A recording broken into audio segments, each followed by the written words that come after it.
يا صباح الورد، يا صباح الفل، يا صباح الرزق، أو مساء الورد للناس بقى اللي بتتفرج بالليل. هنا أنا كنت طبعا انتوا عارفين أنا بصحى قبل صلاة الفجر كده، لازم أصحى أصلي القيام وأصلي الفجر، وأبدأ بقى المدعكة والمهرسة بتاعت البيت.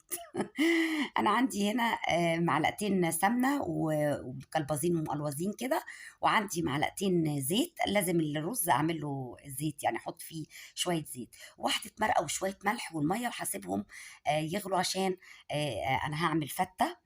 فلما باجي اعمل فته الرز بحب اعمله بالطريقه دي، يعني اخلي الميه تغلي واغسل الرز واسقطه في الميه على طول اللي معاها السمنه والزيت، وبحط فصين حبهان كده فيها، واعمل الرز كانه مش مسلوق، ولكن انا بحب اسقطه في الميه، يعني مش بحمره.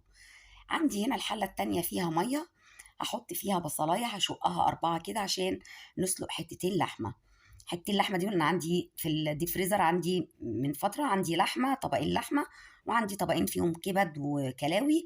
يعني انا ما اشتريتش، عشان يعني انا زيكم والله ما مش بشتري. وعندي بقى انا حطيت ميه الرز تغلي واحده واحده كده على مهلها، لان انا بحتاج الرز اخر حاجه اعملها. حطيته على عين واطيه، وهنا العين التانية حطيت معلقتين سمنه مكلبزين ومقلوزين كده، وهحط توم. بصوا، احلى طريقه صلصه ممكن تعمليها للفته، يعني لا تحطي بصل بقى، ولا تحطي توابل ولا بهارات ولا اي حاجه. هنا انا هحمر. طبعا انا كان عندي مشكله ان الستاند، انا ما كنتش عارفه اصور الستاند، ساقط لي تحت مش راضي يترفع، وما كنتش لاقيه له حل. حتى هتلاقوا المقطع اللي جاي ده انا ماسكه الموبايل بايدي، يعني انا مش عارفه اصور ازاي، مش عارفه اجيب جوه الحله ازاي. فهمسك الموبايل بايدي لغايه ما الولاد هياخدوا الحامل او الستاند، وهيبداوا هم يظبطوه ويعدلوه، وهيرجعوه لي. انا هنا هشوح التومه لغايه ما يبقى لونها ذهبي وتبدا ريحتها. اهو انا هنا ماسكه التليفون بايدي على فكره. بصوا، اول ما هتوصل لون التوم للون الذهبي الحلو ده، وريحه التوم تبدا تظهر، انا هطشه على طول بالخل. فين الخل؟ فين الخل؟ اه بقى كنت ملبوخه، ملبوخه لبخه السنين، الموبايل في ايد والخل في ايد، ومش عارفه اعمل حاجه. بس الدنيا هتتظبط دلوقتي، هتتظبط ما تقلقوش. يعني هتحسوا ايدي رايحه جايه كده، بس حالا حالا هتتظبط. انا عندي بقى كنت عامله شفشق كامل كده من الطماطم. هنا هو انا هصفي الطماطم على الثوم والخل، مش قادره اقول لكم بقى الريحه كانت عامله ازاي. طبعا انتوا عارفين ريحه الثوم بالخل دي بتقلب الدنيا اصلا. هنا الشفشق بقى اللي فضل فيه شويه طماطم كده، حطيت عليهم شويه ميه، وحطيتهم في الحله بتاعه الشوربه. بدل ما احط طماطميه، بستغل الشفشق يعني الاخر بتاعه، واشطفه كده بحبه ميه، واسقطه في الميه بتاعه الشوربه. هنا بقى انا كنت خلاص كده بصفي الطماطم.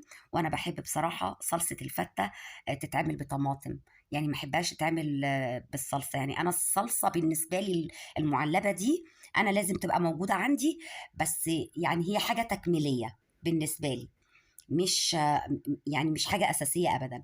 هنا بقى حطيت طبعا لون الشوربه ايه احمر ايه، ما تقلقوش، لان هي اللحمه دي للاسف بتاخد سوا شويه، فالميه كده كده هتنقص، وهزود ميه. فهتشوفوا شكلها في الاخر شوربه عاديه خالص، مش حمرا بالمنظر اللي انتوا شايفينه ده خالص يعني. هسيب بقى ميه الرز تغلي، والصلصه بتاعت الفته تغلي، وهسيب اللحمه تستوي على مهلهم وعلى راحتهم خالص. هنبص بقى كده بص عليهم، بس هننقل بقى ايه الحله دي هنا. اوعي دراعك بقى يا ست انتي.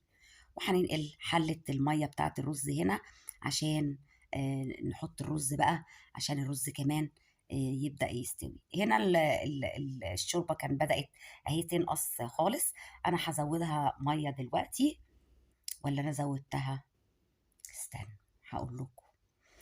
عايزه اقول لكم بقى ان الفيديو ده هينزل كمان بعديه فيديوهين اكل. انا هنا بقى بحط الاول الحبهان، وحط يعني 3 4 فصوص حبهان كده، وفصين من الكبابه الصيني، والملح والفلفل هيبقوا، لا هنا كانت دخلت على السوا تقريبا، هحط الملح والفلفل الاسود. دول اخر حاجه. انتوا عارفين انا الشوربه بطبيعتي بحب احط الفلفل الاسود مع الملح، ما بحبش الشوربه تغلي بالفلفل الاسود، يعني عشان بتبقى حراقه والكلام ده. يمكن انا بعيده دايما، بس هي معلومه مهمه للناس اللي مش عارفه يعني انا ايه سبب ان انا ما بحطش الفلفل الاسود في البدايه.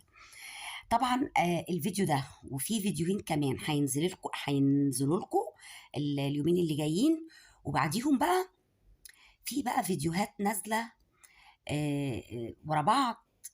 الفيديوهات دي هتبقى مهمه جدا جدا جدا جدا جدا. لازم تتابعوا، لازم تستنوا الفيديوهات دي.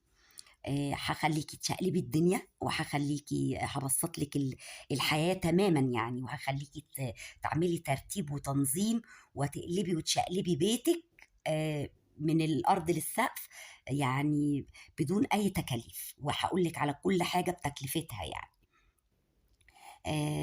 خلونا بقى في الفيديو بس بتاع النهارده ده. طبعا انا اليوم ده كنت بعمل الفته وانا الدنيا حواليا معكوكه، معكوكه بمعنى كلمه معكوكه. اوعوا يغركم نظافه الرخامه، اوعوا الرخامه تغركم ابدا. انتوا مش متخيلين. لا، مش عايزه احرق المفاجاه مش عايزه احرق لكم اللي حاصل ورا ظهري ابدا ابدا ابدا. هنا بقى كنت انا قطعت عيش، زي ما انتوا عارفين. انتوا اكيد شفتوا الفته. انا بحب اقطع العيش كده بالمقص مربعات كده، وحمصته في الفرن وحطيته، وحطيت عليه الرز، وحطيت الصلصه بتاعت الفته، وهنرص كمان اللحمه. على فكره الفته واللحمه من اسرع الاكلات اللي ممكن تعمليها. بامانه انا بحس انها حاجه ما بتاخدش وقت. حله فيها ميه بتسقطي فيها اللحمه تستوي، تحطي الرز يستوي، تحطي الصلصه تستوي. الثلاث حلل قدامك بيستووا في ثانيه الا ثانيه، بتكوني انجزتي الاكله بصراحه. انا بالنسبه لي دي اسرع اكله ممكن اعملها. يعني في ناس بتستصعبها، لا انا بالنسبه لي اسهل اكله ممكن اعملها لاولادي. واولادي بيحبوا الفته جدا. يعني ما لهمش في اللحمه قوي، بس هم بيحبوا الفته كده بالرز بالعيش المحمص مع الصلصه اللي انا بعملها دي. الصلصه دي بملح بس، انا لا بحط بهارات ولا كمون ولا اي حاجه من الكلام ده. يعني جربيها بالطريقه دي، والله والله العظيم مش هتعملي غير الطريقه دي. التومه كده وطشه الخل، وتروحي ساقطه الطماطم بتاعتك وتسيبيها تتسبك. بس رجاء يعني الصلصه بتاعت الفته ما بتحبش الصلصه المعلبه. يعني اتمنى انك تجربيها بطماطم صافي. والطماطم الايام دي حلوه حلوه حلوه، ولونها جميل، وما بتدخل على النار كمان وعلى السوا لونها بيبقى احمر وحلو، ما بتصفرش. تحفه بصراحه. يعني هي اللي عايز بقى يخزن الكلام ده، انا ما خزنتش بصراحه ومش هخزن، ومش هعمل اي تجهيزات لرمضان. انا هعمل ترتيبات لكن مش هعمل اي تجهيزات بصراحه. همشيها يعني زي ما ربنا يريد، يعني حاسبها على الله. هتبقى ايام كلها زي بعضها، وكلها ايام ربنا. ومفيش يوم بيعدي علينا احنا مش بناكل ومش بنشرب يا جماعه. احنا بناكل وبنشرب كل يوم، فهيعدي علينا رمضان برضو هناكل وهنشرب على فكره. زي ما بنفطر وبنتغدى وبنتعشى، هنفطر وهنتسحر في رمضان. ازاي؟ ما تسألوش ليه، برضو ما تسألوش. هو ربنا هيدبرها من عنده. لا تقلقي لا تقلقي، كله بإيد ربنا. الشوربة والفتة وحبة الزيتون الحلوين العسل دول، اللي حب الزيتون يا ولاد والله العظيم استهونت انا بيهم وانا بعملهم على فكره سبحان الله. انا اللي عامله الزيتون ده والله بملح بس، من غير بقى لا توم ولا كرفس ولا جزر ولا اي حاجه، بميه وملح. وطلع تحفه تحفه تحفه، اقسم بالله تحفه. هنا ده بقى كان الاكل بتاعنا. وده فيديو سريع كده، والايام اللي جايه كلها فيديوهات صغيره وسريعه، يا رب تبقى خفيفه على قلوبكم. استنوني في فيديو جديد.